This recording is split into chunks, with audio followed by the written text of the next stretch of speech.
Allô tout le monde, j'espère que vous passez un bon temps des fêtes. Aujourd'hui, j'ai pensé faire une vidéo dans le style vlog d'une journée dans mon assiette avant et pendant le temps des fêtes. Mais là, je vais faire les vidéos séquencées par journée, ça va être plus facile pour moi.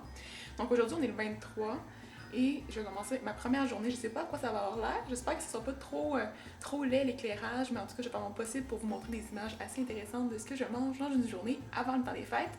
Et là, je vais essayer de tourner aussi le 24 et le 25. Donc, si vous aimez ça, mettez-moi un pouce en l'air et abonnez-vous à ma chaîne si c'est pas déjà fait. Donc, je vous laisse sur les images. Donc, je vais commencer par vous montrer à quel point il y a de l'abondance ici. C'est fou. Là, hier soir, j'ai commencé à être accro à ces biscuits-là. Ouais, ils sont vraiment super sucrés. Il y a des beignes, des muffins, des chocolatines, bon, il y a du pain. Et c'est pas terminé parce que de l'autre côté, il y a des Tostitos. Il y a d'autres trucs ici avec du chocolat, de la salsa. Ça, on va faire de la fondue. Ça va être bon. Et là-dedans, il y a aussi l'abondance de chocolat. Il y a des noix, d'autres chocolats. Hein, c'est ça, être chez les mamans. Ici, il y a des chips. Puis d'autres bonbons. En tout cas, je vais essayer de vous montrer un peu ce que je vais manger dans les prochaines journées. Je sais pas si ça va être intéressant, mais là, on est le 23. Je vais me faire à manger, puis je vous montre ça. Donc, je me suis finalement branchée et j'ai décidé de me faire des muffins aux bananes parce que ma mère elle a une cargaison de bananes congelées dans le congélateur. Donc, pourquoi pas les utiliser. Je vais prendre du yogourt grec avec ça. Et là, j'ai besoin de coco. Je vais remplacer un petit peu de la farine pour du germe de blé. Donc, je vais peut-être un peu modifier la recette là. On va y aller un peu comme ça vient. C'est une recette ici que j'avais pris. Donc, ça, c'est le reste que j'avais pris. Mais j'ai changé plein de choses, donc ça sera peut-être plus ça à la fin. On va espérer que ça fonctionne. Je vais aller faire ça, puis je vous montre à quoi ça va l'air quand c'est terminé.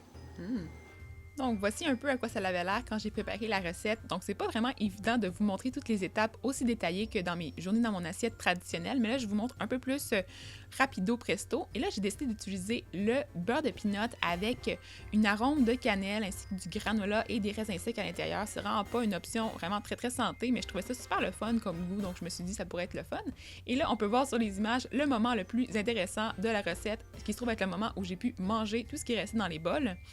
Donc ça, c'est mon moment favori. Donc comme vous pouvez voir, là, j'ai mangé probablement... En tout cas, j'ai mangé pas mal de pâtes aussi en préparant parce que j'aime pas mal ça, même si je sais que c'est pas nécessairement la meilleure chose à faire au monde à cause des œufs crus. Mais bon, hein, je suis pas enceinte et bon, on va dire que mon système immunitaire est quand même assez difficile à altérer.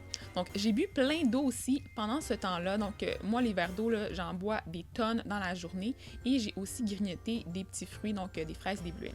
J'ai aussi grignoté du beurre de peanut style Reese. Donc, je m'excuse, j'ai pris une petite cuillère de temps en temps. Donc, ça aussi, c'est pas comptabilisé. J'ai pas montré les détails, là, mais voilà.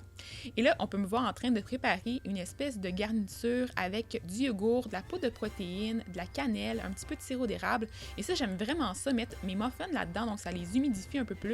Ça rajoute mon petit boost en protéines aussi pour le déjeuner. Je trouve ça super parfait.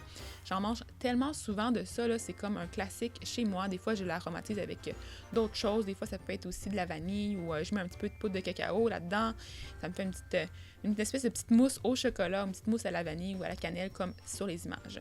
J'ai aussi finalement ajouté plus de fruits, même si j'en avais mangé pas mal en cuisinant. Et là, comme vous pouvez voir, j'ai aussi mangé un peu plus tard, donc vers l'heure du dîner. Fait que là, ma journée est un petit peu détruite au niveau des repas. Donc là, ça se trouve être mon déjeuner-dîner. Et j'ai grignoté vraiment beaucoup en dehors des images. Donc, j'ai pas tout montré. C'est un peu difficile de tout vous montrer. Mais ça avait l'air de ça. Et les muffins étaient très réussis. Même après avoir modifié plein de choses dans la recette, je trouve qu'ils étaient vraiment super moelleux, super bien gonflés. C'était très bon.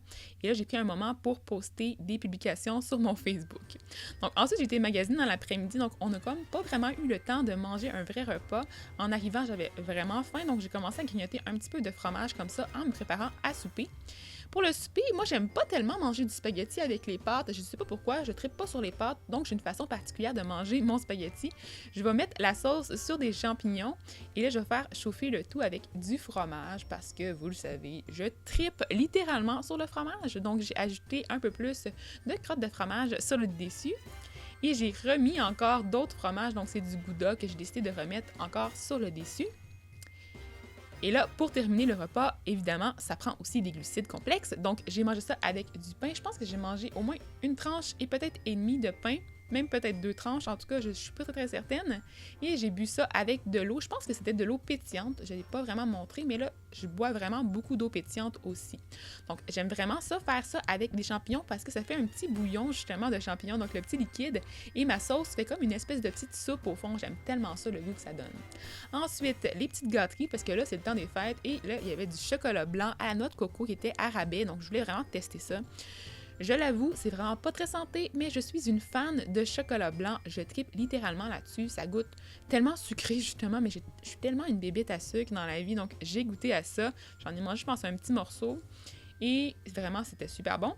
Ensuite, en soirée, j'ai décidé aussi de me faire mon traditionnel mug cake au chocolat à l'œil. Donc, j'ai pas vraiment de quantité, j'y vais à l'œil. J'ai mis de la purée de banane, de la poudre de protéines, de la poudre de cacao avec un peu de blanc d'œuf. J'ai aussi grignoté des biscuits de Noël. Malheureusement, encore, j'en ai mangé encore au moins un et demi peut-être par petit morceau. Dans mon mug cake, j'ajoute aussi du sirop d'érable. Je vais aussi ajouter un petit peu de lait et de la poudre à pâte. Donc, je mets tous les ingrédients dans le désordre. Sérieusement, je pensais que ça faisait une différence, mais dans un mug cake, il n'y a pas tellement de différence. La touche finale, c'est la farine de blé entier. Je mélange le tout. Et là, j'avais de la difficulté, donc j'ai demandé à un caméraman de m'aider. Donc, mon chum a vraiment voulu m'aider. La première fois à date qu'il a voulu m'aider. Donc, en tout cas, hein? Merci beaucoup, William, ça me fait vraiment plaisir. Ensuite, j'ai mis du chocolat et un petit peu de mon chocolat blanc que je vous ai montré tantôt. Et là, c'est ma recette là, que je me fais presque à tous les soirs. Donc, je vous l'avoue, je mange ça vraiment très, très souvent avec des fruits. Souvent, le soir, je triple là-dessus. C'est tellement bon. Et là, je m'en suis fait un. Donc, vous pouvez voir à quoi ça a de l'air. J'aime ça le faire cuire pour qu'il soit encore moelleux, fondant un petit peu au milieu. Des fois, je réussis pas. Des fois, je l'oublie, puis je le fais cuire un peu trop. Mais c'est tellement bon quand c'est fondant, quand le chocolat est tout mou, fondant à l'intérieur. C'est super décadent, super bon. Puis c'est quand même assez santé parce qu'on a les bananes, la poudre de protéines. Il n'y a pas tellement de sucre parce que j'ajoute pas beaucoup de sucre non plus. Donc là, c'est le chocolat fondant. Là, je voulais vous faire un gros plan. Et je m'en suis fait un deuxième aussi, puis j'ai mangé ça avec des bleuets, parce que, ben là, il faut quand même faire une petite touche de vitamines dans tout ça, là. C'est beau le chocolat, mais là, hein, c'est ça. Donc ça, c'est mon deuxième, je pense, que je suis en train de faire cuire, parce que souvent, j'abuse le soir, je m'en fais un petit, puis j'ai encore un peu faim, fait que je m'en fais un deuxième, puis là, on est dans le temps des fêtes, donc on se lâche lousse. On écoutait donc un film, donc comme vous avez pu voir aussi rapidement, et on a profité aussi de notre soirée. Donc j'espère que vous allez aimer ce genre de vidéo-là. Si ça vous a plu, mettez-vous un pouce en l'air, et j'en ai d'autres de prévus, donc restez à l'affût. Donc à la prochaine, et joyeuses fêtes! Bye bye!